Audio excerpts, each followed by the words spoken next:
आपने नोटिस किया है कि जब आप किसी चीज से डर रहे होते हैं या फिर चाहते हैं कि ऐसा ना हो तभी वो चीज हो जाती है।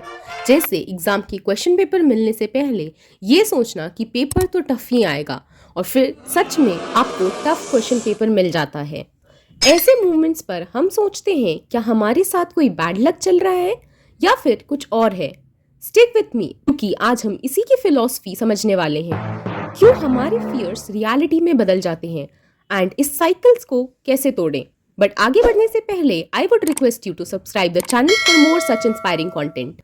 ये वीडियो 2 पार्ट में डिवाइडेड होगा। पार्ट 1 जो इसकी साइकोलॉजिकल एस्पेक्ट को कवर करेगा एंड नेक्स्ट पार्ट में हम देखेंगे कि इसको एस्केप कैसे करना है। Part 1 the psychology behind fear and reality. Murphy law जो कि कहता है anything that can go wrong will go wrong. मतलब अगर आपको लगता है कि कुछ गलत हो सकता है तो गलती जरूर होगी। ये डर हमें यहीं से आता है। एक्चुअली हमारा दिमाग वर्स्ट केस सिनेरियो के लिए डिजाइंड है ताकि हम सर्वाइवल मोड में रह सकें एंड कोई भी थ्रेट से कोप कर पाए। बट हम अपने इस इंस्टिंक्ट को नॉन लाइफ थ्रेटनिंग सिचुएशंस जैसे एग्जाम, वर्क और रिलेशनशिप्स पे भी अप्लाई कर देते हैं। तो जब आप एक्सपेक्ट करते हैं कि कुछ बुरा हो, आप अनकॉन्शियसली उसको क्रिएट करते हो। Yes, just like self fulfilling prophecy. जब आप सोचते हो कि कुछ बुरा होगा, आपका ब्रेन एविडेंसेस ढूंढने लगता है इसको सच करने के लिए। एग्जाम्पल, आप जॉब इंटरव्यू के लिए जा रहे हैं और इसके लिए आप नर्वस हैं कि क्या पता कि कुछ गलत ना हो जाए। तो ये चीज आपके बॉडी लैंग्वेज, इमोशंस और फिर एक्शंस पर भी तुरंत दिखने लगता है। जैसे कि आप फंबल कर जाते हैं, कई बार आप किसी क्वेश्चन को आंसर नहीं कर पाते हैं या फिर फिजिट करने लगते हैं एंड अल्टीमेटली आपका थॉट सच हो जाता है।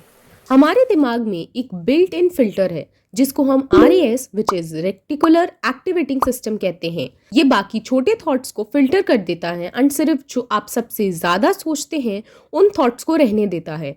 तो जब आप किसी चीज से डर रहे होते हैं कि कुछ गलत ना हो जाए तो RAS और साइंस ढूंढकर इसको मैग्नीफाई कर देता है एंड इसमें पॉजिटिव एविडेंसेस फिल्टर आउट हो जाते हैं। एग्जाम्पल, अगर आपको डर है कि आपका भेजा हुआ कोई इंपॉर्टेंट मैसेज इग्नोर ना हो जाए तो आप वो सारे अनरिस्पॉन्डेड मैसेजेस को रिप्ले करने लगते हैं जिसमें आपको कोई रिप्लाई बैक नहीं आया। फर्दर, लॉ ऑफ अट्रैक्शन के बारे में तो हम सब जानते हैं एंड ये यहाँ भी अप्लाई हो सकता है। जब आप किसी चीज़ से डरोगे, फॉर एग्जाम्पल आप अपनी स्पीच के वक्त फंबल ना कर जाओ, तो आपका ब्रेन इसको बार बार रिपीट करेगा एंड आप और ज़्यादा नर्वस फील करोगे instead of building the confidence.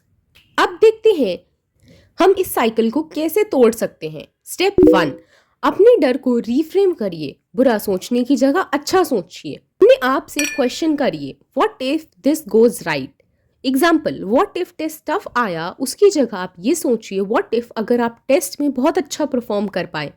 Step 2, now हमारे ब्रेन को ट्रिक करना ऑनेस्टली उतना ईजी नहीं है, इसीलिए जब हम सेंटेंस रीफ्रेम करेंगे तो हमें ज़रूरत है कि हम पॉजिटिव एविडेंसेस ढूंढें। जैसे टेक्स्ट वाले एग्जाम्पल पर आप उन पर फोकस करिए जिनसे आपको रिप्लाई आया है। एडिशनली विजुअलाइजेशन आपकी यहाँ हेल्प करेगा।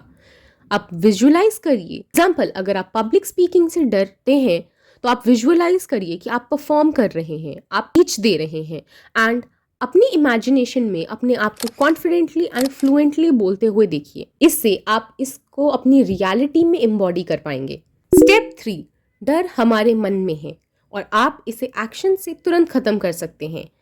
अपने आप से पूछिए ऐसा कौन सा छोटा स्टेप है जो आप ले सकते हैं जिससे इस फियर को अवॉइड कर पाएं। क्या वो डीप ब्रीथिंग है या फिर आप किसी नए इवेंट पर अकेले हो तो डरो नहीं, किसी से हाय बोलो जाके। बेसिकली सिचुएशन को टैकल करो। Step 4, observe and don't engage.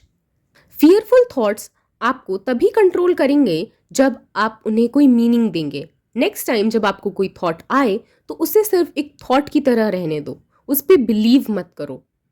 Step 5, use the so what technique. इससे आप अपने डर को लॉजिकली फेस कर पाएंगे। एग्जाम्पल, व्हाट इफ पीपल जज मी। ये इतना कॉमन डर है एंड इसका टैकल करने के लिए आप बोल सकते हैं कि लोगों के ओपिनियन से मेरा वर्थ चेंज नहीं होगा। अपने डर को जीतने मत दो। रोज कोई ऐसा काम करिए जिससे आपका डर खत्म हो। डर सिर्फ एक परछाई की तरह है, वो तभी बढ़ता है जब आप उसे फेस नहीं कर पाते हैं, एंड जैसे ही आप उसे फेस करते हैं वो फेड हो जाता है। If you found this video helpful, hit the like button and tell me in the comments what fears are you overcoming.